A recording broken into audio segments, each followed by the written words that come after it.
Hello friends, today's story will be The Man Who Spoke to the Dead. Don't forget to leave your like, your comment, and subscribe. Ethan Caldwell was sitting in his room, the candlelight dancing softly around him, casting long and distorted shadows on the walls filled with antique objects. The atmosphere was charged with a palpable tension, as if the air was electrified. He looked at the Ouija board resting in front of him, his fingers trembling slightly. Since the death of his wife, Sarah, he had isolated himself in his grief, sinking into the ability he had been granted, the capacity to communicate with the dead. But at that moment, his heart weighed heavily with the memory of his beloved. "Sarah, if you're here, please give me a sign," Ethan murmured, his voice barely a whisper. The room seemed to respond to his call, a slight chill settling around him. He closed his eyes, trying to concentrate, but the pain of his loss was so intense it nearly suffocated him.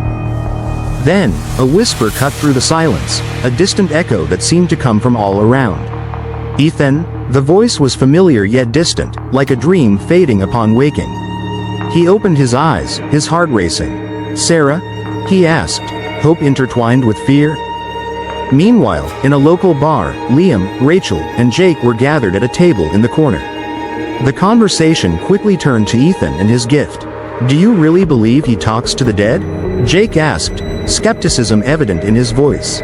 "It could just be a scam, a way to make money." Rachel, who had always been more skeptical, shook her head. "I don't know, but he's been through a tragedy. It would be natural for him to seek comfort this way. But we should investigate. We can't just accept everything he says." Liam, who seemed more curious, pondered, what if he really can communicate? What if there's something deeper behind it? "Let's go to his house and see for ourselves," Rachel suggested, her determination growing. "I want to uncover the truth." The group decided that curiosity would lead them to Ethan's house that very night. When they arrived, Ethan greeted them with a sad smile, as if he knew their visit was not just out of simple curiosity. "I know why you're here," he said, his voice carrying an emotional weight. "But you'd better be prepared for what you might find." "Can we see you work?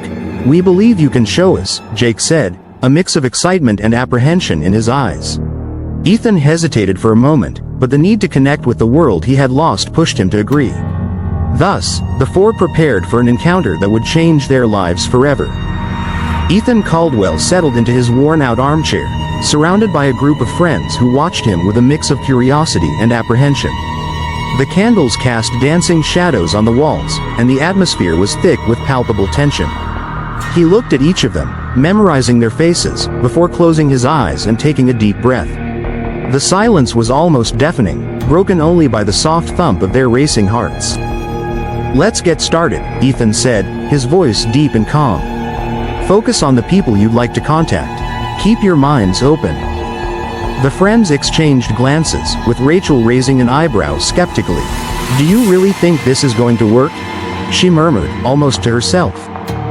"Whatever you believe, Rachel," Liam whispered, "this might be our only chance to understand what's happening here." Ethan then began to invoke the energies around him, his hands trembling slightly. The air seemed to shift, and the lights started to flicker. A metallic sound echoed, and a small object, a picture frame, fell off the table, causing everyone to jump. It was just an accident, Rachel insisted, but the uncertainty in her voice betrayed her fear. Ethan opened his eyes, now filled with an unusual intensity. "I feel a presence," he said, his voice almost a whisper. "It's here." "Who?" Jake asked, his nervousness almost tangible. "A male figure," Ethan replied, looking at Liam. "It's your grandfather. He wants you to know he's proud of you." Liam froze, his eyes wide. "What? How do you know that?" "He says you need to follow your dreams and not give up," Ethan continued, his tone now more assertive. The others fell silent as the reality of what was happening began to sink in. Rachel, still skeptical, crossed her arms. "And what about me? What can you tell me about my family?" Ethan hesitated, a cloak of concern passing over his face. "Rachel, some energies are harder to access. What I feel isn't clear." "That's just an excuse," she exclaimed, her voice full of defiance. "You can't just say you can't when things get complicated." The tension in the room escalated, and Ethan felt overwhelmed. He knew something wasn't right, that a negative force was lurking in the shadows. "We need to end the session," he declared, his voice firm. "I sense a hostile presence among us." Rachel, still skeptical, rolled her eyes. "You're just trying to scare us, aren't you?" "No, Rachel, I'm not joking," Ethan said, the gravity in his voice cutting through the thick air. "Something much deeper is at play here. It's best we step back for now." The group looked at him, restless and confused, as a cloud of doubt hung over them. The meeting hadn't been what they expected, and the idea that forces beyond human comprehension could be at play left them unsettled. What was really happening in that room? The answer seemed as distant as the souls Ethan was trying to contact. That night, Rachel tossed and turned in her bed, cold sweat trickling down her skin as nightmares haunted her. The dark figure that had pursued her in her dreams felt more real with each passing moment. The weight of the sinister presence suffocated her, and she woke up abruptly, her heart racing. With a confused mind, she decided she needed to confront Ethan. "He has to be the cause of this," she thought as she hurriedly got dressed. Morning light filtered through the curtains when Rachel met Liam and Jake, her friends still groggy but worried about her state. "We need to go back to Ethan's house," she declared, determination palpable in her voice. "I can't live like this, tormented by this thing." The friends exchanged nervous glances but agreed to accompany her. Arriving at Ethan's house, the atmosphere was heavy. Silence weighed down on them like a shadow. Ethan greeted them with a weary expression, his eyes carrying the marks of pain and internal struggle. "Rachel, I'm sorry you're going through this. What did you see?" he asked, concern lacing his voice. "I didn't see anything, Ethan. I felt it, and I can't ignore it anymore. We brought a recorder to document the session. We need to understand what's happening," Rachel replied, her voice trembling with anxiety. Ethan hesitated, but seeing the determination on the young faces, he nodded. "All right, let's try again. But be prepared. It may not be what you expect." He sat in his chair, and the group formed a circle, the recorder placed in the center. As the session began, a palpable tension filled the air. Ethan started to invoke the energies from beyond, and as the words left his mouth, the atmosphere grew heavier. Rachel closed her eyes, trying to focus when, suddenly, a dark shadow began to materialize before her. She couldn't believe what she was seeing. The shadowy figure approached, and a scream involuntarily escaped her lips. The recorder, capturing everything, began to emit a distorted voice, pleading for help in an anguished tone. "What's happening?" Jake asked, his eyes wide with terror. Liam, on the other hand, was paralyzed, unsure whether to believe what was unfolding before them. In a panic, Rachel could take it no more. "Let's get out of here. Now." "I can't take this anymore," she shouted, springing up abruptly.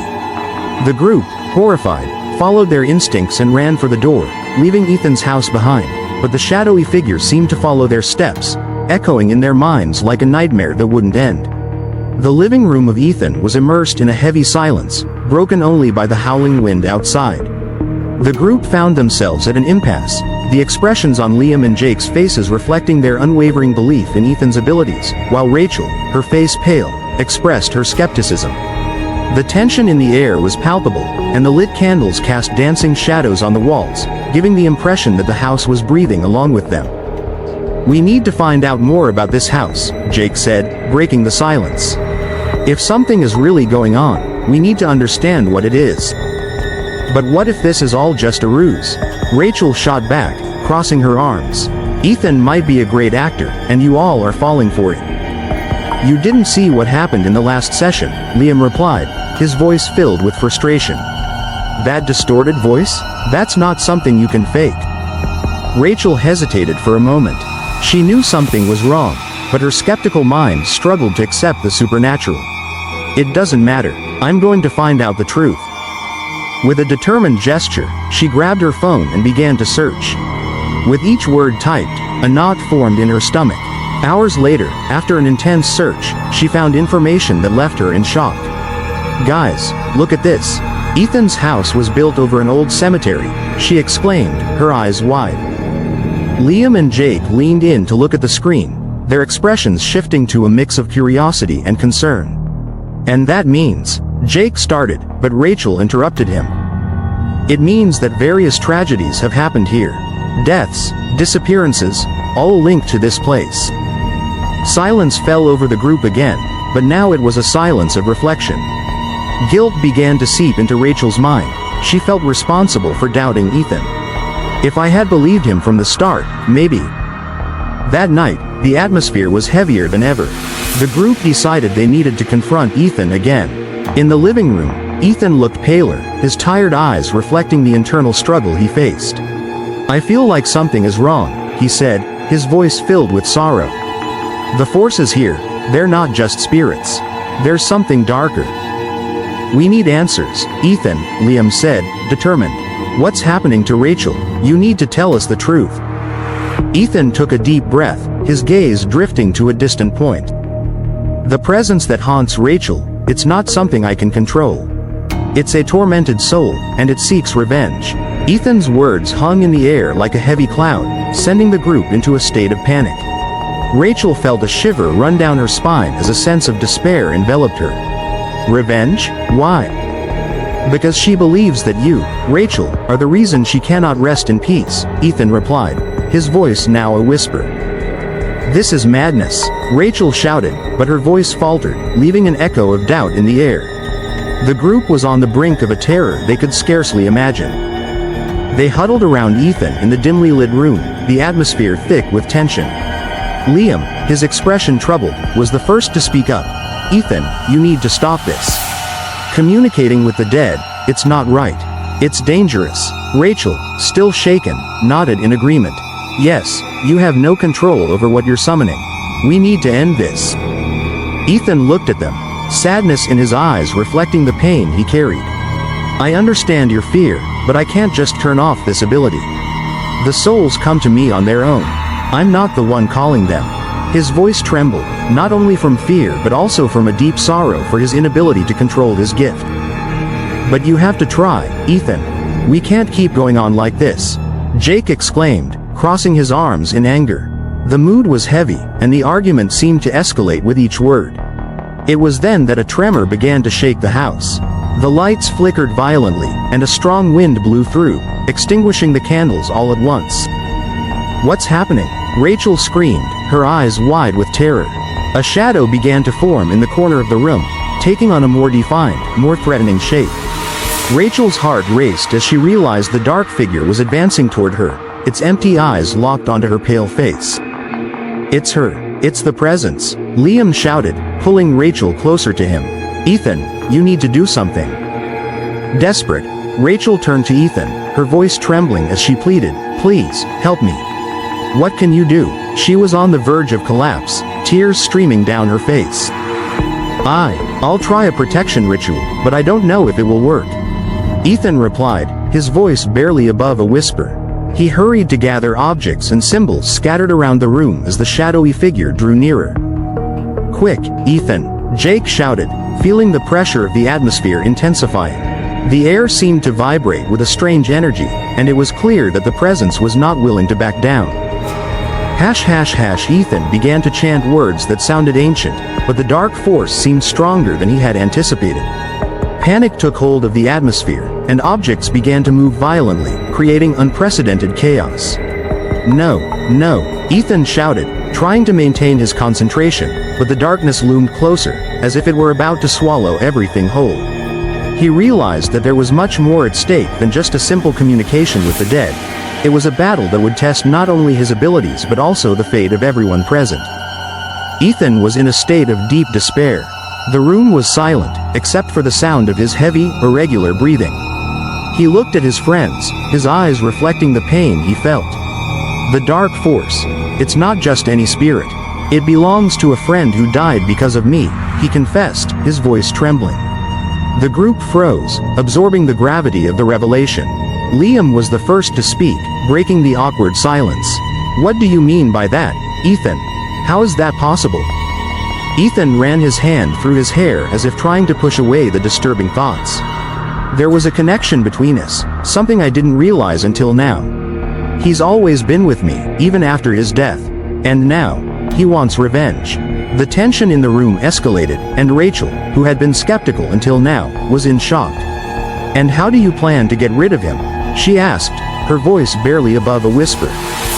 "I need to confront him. It's the only way," Ethan replied, his voice steady, though his gaze was filled with uncertainty. The group hesitated.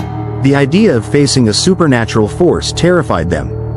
Jake, however, stepped forward. "We can't let him do this alone. If there's a way to help, we have to try." Ethan nodded, feeling both relieved and terrified. "We need a place where he can manifest. The ritual room might be our only option." They prepared for the final session, a mixture of fear and determination hanging in the air. When they gathered again, the atmosphere was charged with energy. Ethan lit the candles, and the group sat in a circle, their hearts racing.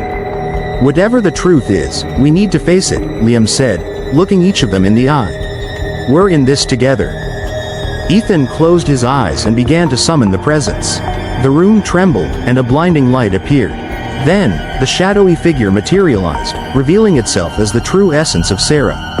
The shock was palpable. "Ethan," she whispered, her voice filled with pain. "You abandoned me." Ethan's face contorted in agony, and he felt paralyzed by guilt. "No, Sarah, I did everything I could." The tension reached its peak. "You didn't save me. You let me die," she screamed, anger and sadness intertwining. The group watched in horror as Ethan struggled to find the right words, his heart heavy with guilt and love. The light shone brightly, and the question hung in the air. Who was really speaking to the dead?